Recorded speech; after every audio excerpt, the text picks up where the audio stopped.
The morning of September 13th, 1759 broke over the heights west of Quebec City, with a thin mist rising from the St. Lawrence River below, and on a stretch of open ground that would forever after be known as the Plains of Abraham, two armies formed their lines in the dim pre-dawn light. What happened in the next 15 minutes would determine the fate of an entire continent, would end French colonial ambitions in North America, would establish British dominance over a territory stretching from the Atlantic to the Mississippi and beyond. The battle itself would be shockingly brief, decided primarily by two devastating volleys fired by British infantry at a range of approximately 40 yards.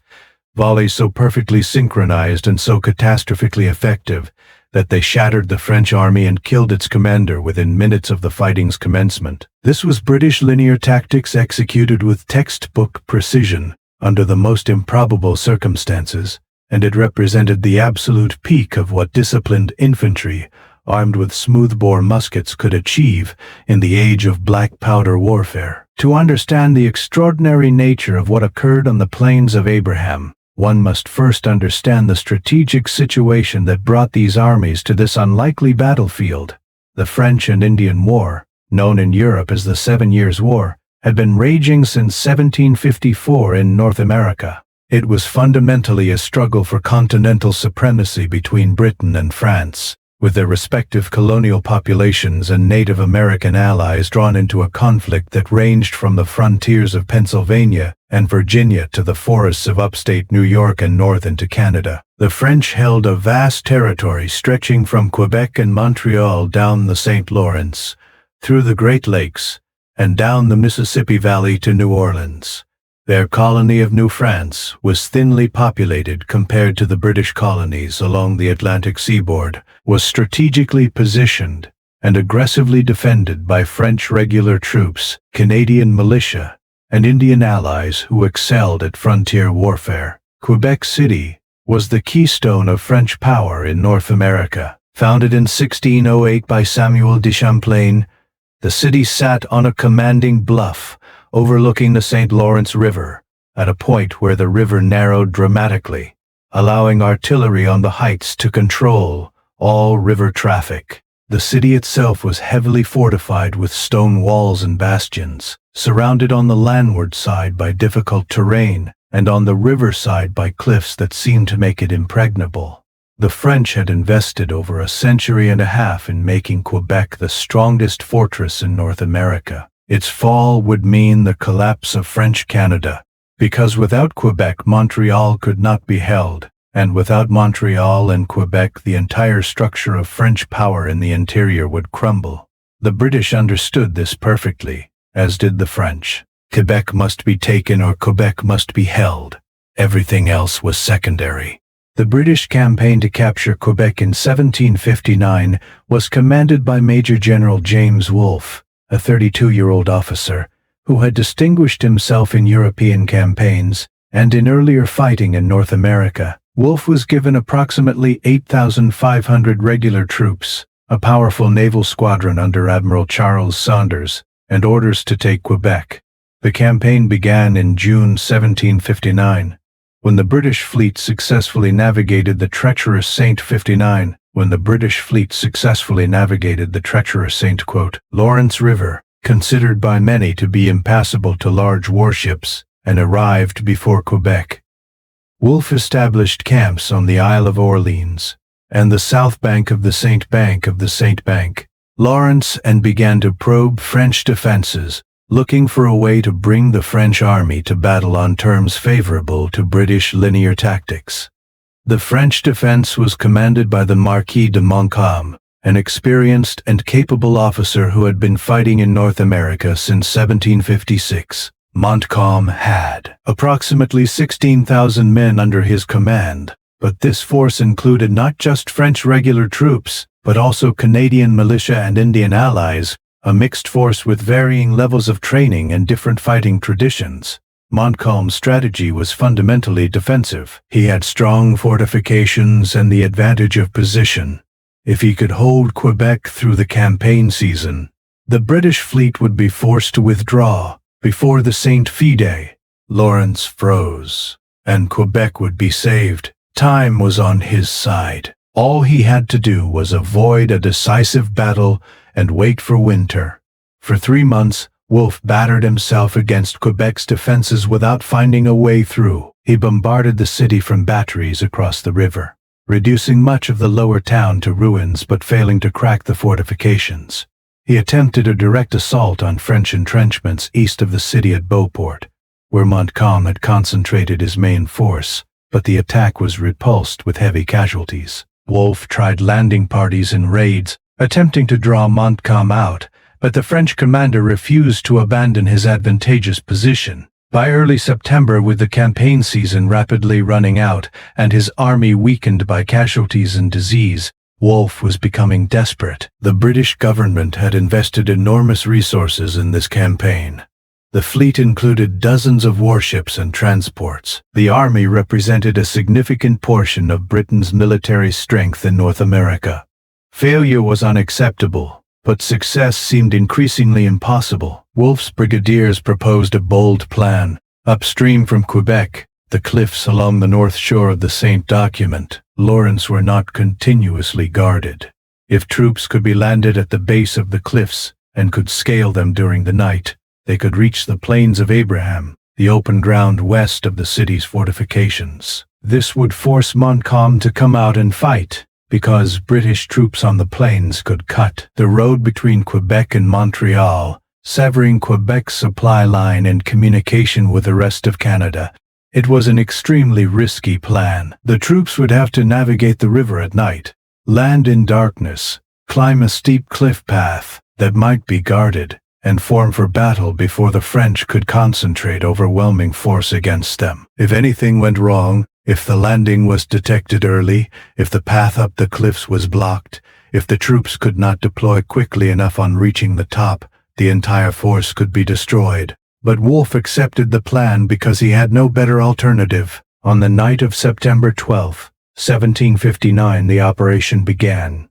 British troops, approximately 4,800 men in the initial wave, boarded boats and moved upriver, under cover of darkness. The boats drifted silently downstream on the tide toward the selected landing point, a cove at the base of the cliffs.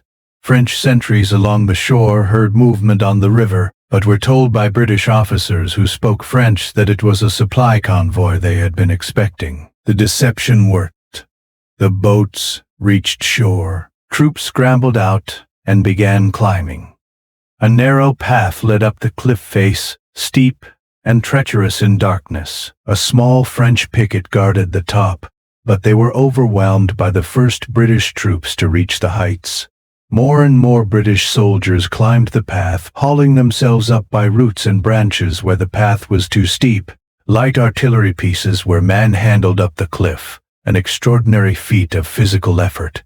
By dawn, Wolfe had his army on the Plains of Abraham, formed in battle line and ready to fight. When Montcalm received word that British troops had reached the plains, he faced an agonizing decision. He could remain in his fortifications and wait for reinforcements from upstream positions to arrive, creating overwhelming numerical superiority. He could send skirmishers to harass the British while avoiding a general engagement. Or he could march out immediately with the forces he had available and attack before the British could entrench or bring up more troops and artillery. Montcalm chose to attack immediately. His reasoning was sound from a certain perspective. Every hour the British remained on the plains allowed them to strengthen their position. If they established themselves firmly, they could threaten the city indefinitely. Better to strike now, while their numbers were limited, and drive them back over the cliffs before they became a permanent threat. But this decision played directly into British strengths and negated many French advantages. Montcalm marched out of Quebec with approximately 4,500 men, primarily French regular troops and Canadian militia.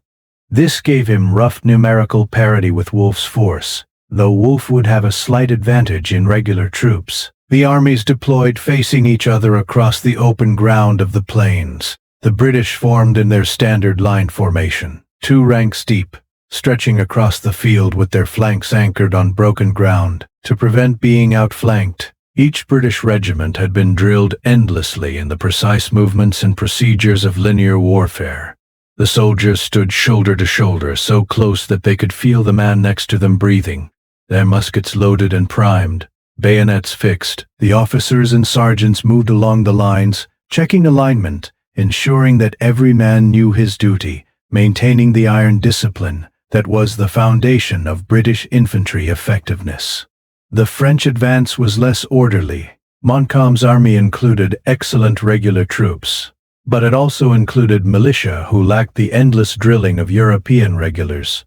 The line was not as perfectly dressed as the British line. There was more irregularity in spacing and alignment. As the French advanced, some units moved faster than others, creating gaps and bulges in the line. This was not necessarily disastrous. Many armies fought effectively without parade ground precision, but it meant that the French would not fire with the devastating synchronization that British units could achieve. The French began firing at long range over 100 yards as they advanced. This was normal for many armies, intended to disrupt enemy formations and inflict casualties before closing to decisive range. But firing on the move at long range with smoothbore muskets was largely ineffective. Most shots went high or wide. The psychological effect might rattle inexperienced troops, but British regulars had faced musket fire many times before. Wolfe had given explicit orders to his men. They were not to fire until the enemy was at very close range. They were to aim low at the enemy's waistbands and knees, because muskets fired high and aiming low increased the chances of hitting something. They were to wait for the command to fire, and then to fire by ranks in perfect volley. This required extraordinary discipline. The natural impulse when facing an advancing enemy who is shooting at you is to shoot back, to do something, to not simply stand and take casualties. But British regulars were trained to suppress that impulse, to trust their officers, to wait for the command.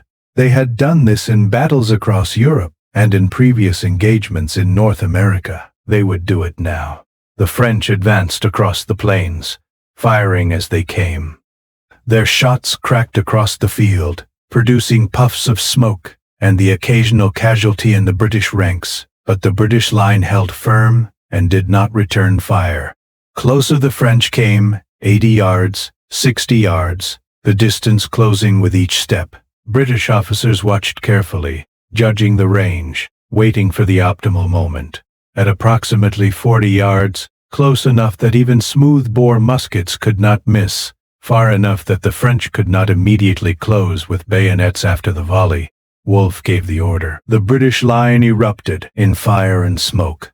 The first volley was discharged with timing so precise that witnesses described it as sounding like a single massive explosion rather than thousands of individual musket shots. Every musket in the British line fired within a fraction of a second of every other. This was the product of years of drill, of endless repetition on parade grounds, of discipline beaten into men until loading and firing became mechanical, automatic, something they could do without conscious thought even in the chaos and terror of battle. The effect on the French line at 40 yards was catastrophic. Hundreds of lead balls, each 3/4 of an inch in diameter, traveling at over 1,000 feet per second, tore into the French ranks simultaneously. Men fell in windows, cut down like wheat before a scythe. The French line staggered, gaps appearing where entire ranks had been killed or wounded in that single instant.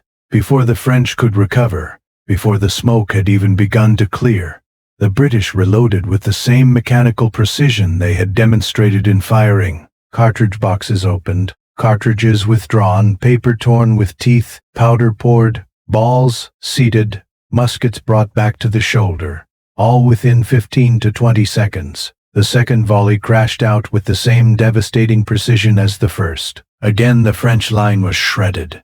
Again men fell in heaps. The French formation, already disrupted by the first volley, now began to dissolve. Men who had not been hit saw their comrades dying all around them and broke. Some tried to return fire, but their shots were wild, unaimed, ineffective.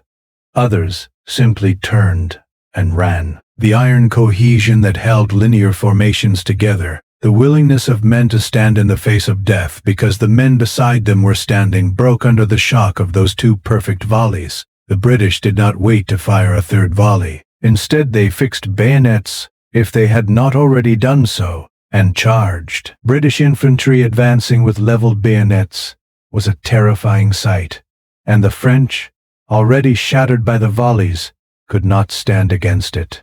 The French line collapsed into rout, men fleeing back toward the walls of Quebec, or toward the bridge over the St. over the night, Charles River that led to Beauport. The British pursuit was relentless. Some French units maintained cohesion and conducted fighting withdrawals, but the majority of the French army was in full flight. Both commanders were struck down in the battle. Wolfe, leading from the front as was his habit, was hit 3 times and died on the field. Knowing that victory was assured, Montcalm, also exposed to fire while attempting to rally his troops, was struck by musket balls and mortally wounded. He would die the next morning. The French had lost over 600 killed and wounded in the battle itself, with hundreds more captured during the pursuit. British casualties were approximately 60 killed and 600 wounded, a remarkably favorable ratio that testified to the effectiveness of their defensive tactics and devastating volleys. The battle had lasted perhaps 15 minutes from the first French advance until their final collapse. The fighting itself, from the first British volley to the bayonet charge, occupied perhaps 5 minutes. An entire army had been destroyed, a great fortress taken, a continent's fate determined, in less time than it takes to cook breakfast. Quebec City surrendered 5 days later, unable to hold out without the field army to defend it. Montreal fell the following year. By 1760, all of New France was in British hands. The Treaty of Paris, in 1763, formalized what the Battle of the Plains of Abraham had decided, that France would cede Canada to Britain, ending 150 years of French colonial presence in the Saint Colonial Presence, Lawrence Valley.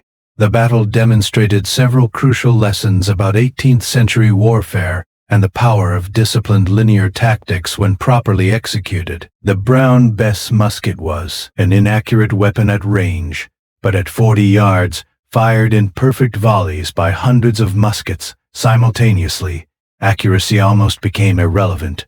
The sheer volume of fire, the density of projectiles in the air, made the volleys into area effect weapons that scoured entire sections of battlefield. The training and discipline required to achieve this effect were extraordinary. British soldiers drilled constantly, repeating the loading and firing sequence until it became automatic, until they could perform it under fire without thinking, without panic. This training was expensive in time and money, but its value was proven on battlefields from Europe to North America.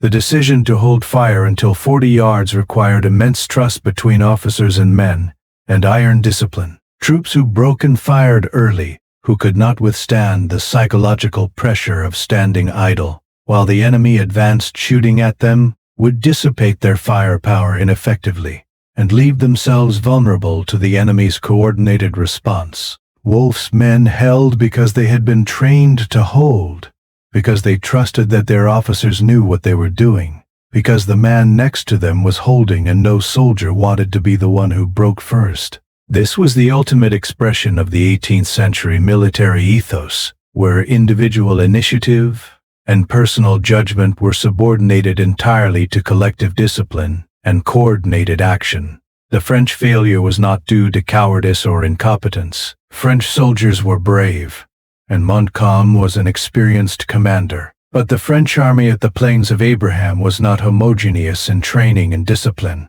The mixture of regulars and militia meant that some units could execute formal linear tactics effectively while others could not. The failure to hold fire until close range, the decision to shoot while advancing at long distances, meant that French firepower was diffused and wasted. When they met the British volleys at close range, they had nothing left to respond with except what individual soldiers could fire on their own initiative, and individual fire could not match coordinated volleys. Montcalm's decision to attack immediately, rather than waiting for reinforcements, was arguably the critical mistake, but it was a mistake driven by reasonable military logic given incomplete information. He did not know how many British troops had scaled the cliffs or how quickly they could be reinforced. He believed that attacking with the forces immediately available gave him the best chance to drive the British back before they could consolidate. In hindsight, waiting even a few hours would have brought French reinforcements that would have given him overwhelming numerical superiority. But hindsight was not available to Montcalm that morning, and he made the decision that seemed most likely to save Quebec based on what he knew. The Plains of Abraham became one of the most significant battlefields in North American history, not because of the tactical innovations displayed there, but because of how perfectly it illustrated the devastating effectiveness of well-executed 18th-century linear tactics, and because of the enormous strategic consequences that flowed from 15 minutes of combat. Canada would be British, later Canadian, but part of the British Empire and Commonwealth rather than a French possession. English would become the dominant language over much of the continent. The political and cultural development of North America would follow British rather than French patterns. All of this traced back, in significant measure, to two perfect volleys fired at 40 yards on a September morning in 1759. The battle also illustrated the importance of bold operational planning, combined with tactical excellence. Wolfe's nighttime landing and scaling of the cliffs was extraordinarily risky, the kind of operation that could easily have ended in disaster if any element had gone wrong. But it succeeded because it was executed with skill and because it achieved complete surprise. Having achieved that surprise, having gotten his army onto the plains, Wolfe then relied on the proven tactical excellence of British linear infantry to win the battle itself. This combination of operational audacity and tactical competence was the hallmark of successful 18th-century generalship. For the British soldiers who stood on the Plains of Abraham that morning and delivered those two devastating volleys, the battle was the culmination of years of training and the validation of the British military system. They had been drilled endlessly in procedures that seemed tedious and mechanical, marching and countermarching on parade grounds, loading and firing until their hands moved without conscious direction. In that moment at 40 yards, when they received the order to fire and executed it with perfect timing, all that training paid off. They did exactly what they had been trained to do, and it worked exactly as it was supposed to work. The French army broke, Quebec fell, Canada was won, and two perfect volleys at 40 yards became the stuff of military legend, studied in staff colleges and discussed in histories as an example of what disciplined infantry could achieve in the age of smoothbore muskets and linear warfare.